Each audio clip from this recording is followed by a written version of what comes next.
হালাল স্বপ্ন পূরণের উদ্দেশ্যে কি উপায়ে দোয়া করলে আল্লাহর নিকট কবুল হওয়ার সম্ভাবনা বেশি থাকে? আপনার কোনো একটা বৈধ স্বপ্ন আছে, সুন্দর একটা চাওয়া আছে, অন্যায় কিছু না, এইটাকে আল্লাহর কাছ থেকে মঞ্জুর করাতে হলে আপনি কি করবেন? আমরা বেশিরভাগ মানুষ মনে করি দোয়ার এটা বোধহয় কোনো মন্ত্রের মতো, যে বিশেষ কোনো মন্ত্র শিখাই দিলাম, বললাম আর কাটাকাট হয়ে গেল। বিষয়টা সেরকম না। দোয়ার যে কনসেপ্ট, এটা আমরা অনেকে পরিষ্কার না জিনিসটা কি আসলে। দোয়ার কনসেপ্টটা হলো, আপনার সাথে আমার জানাশোনা আছে, আপনি আমার কাছে একটা জিনিস চাইলেন, কখন চাইবেন, চাইলে আমার মন মেজাজ ভালো থাকবে, এটা আপনি বুঝে বুদ্ধিমত্তার সাথে আপনি তখন চাইলেন। কিভাবে চাইলে আমি খুশি হব আপনি জানেন, সেভাবে চাইলেন, তাহলে সেক্ষেত্রে আপনি জিনিসটা পাওয়ার সম্ভাবনা জোরালো। তাহলে মূল জিনিসটা হলো আপনার সাথে আমার সম্পর্কের ব্যাপারটা। আপনার সাথে আমার কোনো সম্পর্কের ব্যাপার নাই, পরিচয় নাই, জানাশোনা নাই, আস্থা নাই, আমি আপনাকে কিছু চাইলেই যে দেব সেই ভরসাও আপনার নাই, কিন্তু আপনি এসে আমার সামনে একটা মন্ত্র পড়ে দিলেন আর আমি টপ করে আপনাকে দিয়ে দিব। বিষয়টা সেরকম না।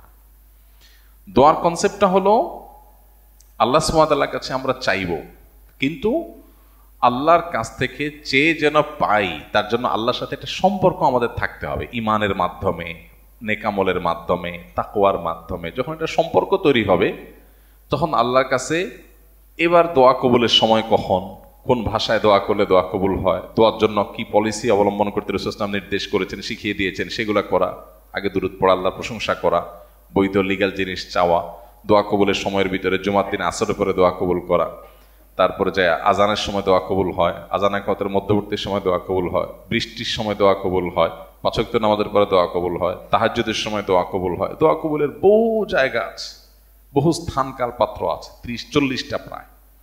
এ নিয়ে আমাদের একটা ভিডিও আছে, 30-40টা দোয়া কবুলের জায়গা হাদিসের আলোকে আছে। আপনি সেই জায়গাগুলোতে বিশেষ প্রায়োরিটি দিয়ে, আর এর বাইরেও জেনারেল টাইমে আপনি আল্লাহর কাছে দোয়া করবেন, কিন্তু মূল পুঁজি থাকবে কি, ওই যে আপনি আল্লাহর সাথে কানেক্টেড, আল্লাহর প্রতি বিশ্বাস আছে, আল্লাহ আপনাকে, আপনি সেটা বলতে পারেন, আল্লাহ আমি আপনার প্রতি বিশ্বাস রাখি, আমি ঈমান এনেছি, আপনি সমস্ত সমস্যার সমাধানদাতা, আমার বিশ্বাস আছে আপনিই পারেন। আল্লাহর কাছে সেভাবে যখন উপস্থাপন করবেন তখন সেটা পাওয়ার সম্ভাবনা থাকবে। আপনার কোনো লিগ্যাল বা বৈধ কোনো জিনিস যেটা অন্যায় নয়, অন্যায্য নয়, পাপের বিষয় নয়, সেটা যখন আল্লাহর কাছে চাইবেন, এই যে আল্লাহর সাথে সম্পর্ক বিল্ড আপ করার চেষ্টা করবেন ঈমানের মাধ্যমে, তাকওয়ার মাধ্যমে, পাশাপাশি সুন্দর করে দুরূদ পড়ে আল্লাহর প্রশংসা করে কাঙ্ক্ষিত জিনিসটা পেশ করে তারপর আল্লাহর কাছে চাইবেন। দোয়া কবুলের জায়গা যেগুলো বললাম সেগুলোতে বিশেষ প্রায়োরিটি করলেন, ইনশাআল্লাহ আল্লাহ তাআলা আপনার দোয়া কবুল করবেন। আল্লাহ তাআলা বলেছেন, উদউনি আস্তাজিব লাকুম, তোমরা আমার কাছে দোয়া করো, আমি তোমাদের দোয়া কবুল করবো। আল্লাহ ওয়াদা করেছেন। ঈমানদারের দোয়া কখনো বিফলে যায় না। যদি আল্লাহর প্রতি বিশ্বাস থাকে, তাকওয়া থাকে, মিনিমাম সম্পর্ক থাকে আল্লাহর সাথে, তাহলে কি হবে? ঈমান আনছেন, এর মাধ্যমে একটা সম্পর্ক আল্লাহর সাথে আপনার হয়ে গেছে, আল্লাহু ওয়ালিয়ুল্লাযীনা আমানু, কানেকশন হয়ে গেছে ঈমান আনার মধ্য দিয়ে। তাহলে আপনি আল্লাহর কাছে যদি কিছু চান, আর কিছু না হোক, যেটা চাইছেন সেটা যদি নাও পান, হতে পারে আল্লাহ তাআলা কখনো কোনো হাদিস দ্বারা আমরা জানি, মানুষ দোয়া করে আল্লাহর কাছে চায় একটা, আল্লাহ দেয় আরেকটা, যেটা তার আরো বেশি দরকারি, সে জানে না যে এখন সে মোবাইল চাচ্ছে আল্লাহর কাছে, অথচ তার এই মুহূর্তে একটা বিপদ আসতেছে, ওইটা থেকে মুক্তি দরকার, তখন আল্লাহ তাআলা ওইটা তাকে দান করেন, এটা দেন না, আরো গুরুত্বপূর্ণটা দেন। আমরা তো মনে করি দোয়া কবুল হয়নি, দোয়া কবুল হয়েছে, আমি টেরও পাইনি। আবার এমন হতে পারে যে আল্লাহর কাছে আমি দোয়া করেছি, আমার তার বিনিময়ে দুনিয়াতে কিচ্ছু দেন নাই, আল্লাহ ওইটাকে রিজার্ভ রেখে দিয়েছেন, কিয়ামতের দিন আল্লাহ তাআলা আমাকে একটা কিছু দিলেন, বিনিময় দিলেন, ওই দোয়ার বিনিময়। বিভিন্ন হাদিস থেকে আমরা জানি যে এরকম বিনিময় দেখার পর মানুষ আফসোস করবে, ইস, দুনিয়াতে কোনো দোয়া কবুল না হয়ে আখিরাতে সব পাইতাম, ভালো হইতো। ওই দুনিয়াতে অল্প সময়ের জন্য ছিল, এটা তো অনন্তকালের জন্য।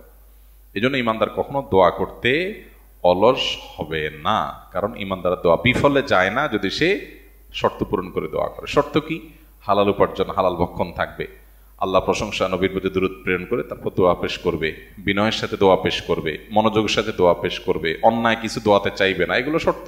এই শর্তগুলো মেনটেন করে আপনি দোয়া করেন, নিশ্চিত দোয়া কবুল হবে ইনশাআল্লাহ তাআলা। কাঙ্ক্ষিত জিনিস যদি নাও পান, আপনি নিশ্চিত থাকবেন যে এই দোয়ার মাধ্যমে আপনার অন্য কোনো কল্যাণ আসবে, দুনিয়াতে হোক আর আখিরাতে হোক। দোয়া কখনো বিফলে যায় না। দোয়া এমন একটা জিনিস, করলেই লাভ, না করলেই লস। আল্লাহ তাআলা আমাদেরকে সবসময় দোয়ার প্রতি মনোযোগী হওয়ার তৌফিক নসিব করুন।